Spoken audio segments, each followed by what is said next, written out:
Hi friends, good morning. Day 4க்கான மரபு தொடர் பார்க்கலாம். இழுத்து பிடித்தல்னா வலி கட்டுப்படுத்துதல். இப்போ ஊசி போட ஹாஸ்பிட்டல் போகிறோம். அங்கே நம்ம ஊசி போடும்போது எதையாவது இழுத்து பிடிச்சி தானே நின்றுக்கிடுவோம். இப்போ வலி கட்டுப்படுத்துகிறோம்.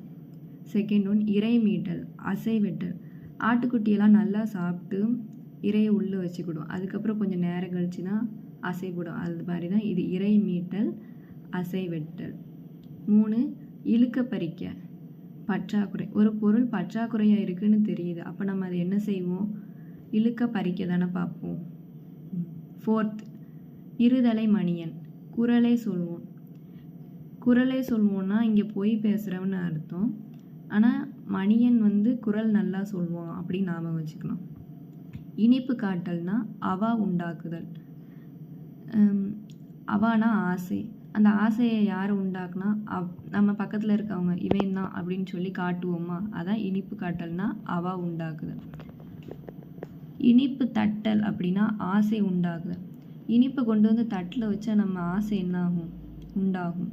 அவதான். இன்னார் இனியார்னா பகைவரும் நண்பரும். இன்னார் இனியார் பகைவரும் நண்பரும்.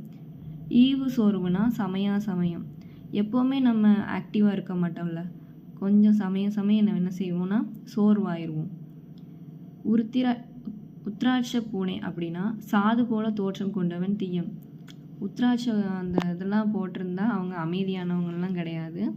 சும்மா பார்க்குறதுக்கு வேணால் சாது போல் இருப்பாங்க, பட் அவங்களையும் தீயவங்க இருக்காங்கன்னு சொல்லலாம். உள்விழுதல்னா காரியார்த்தமாய் சிநேகித்தல்.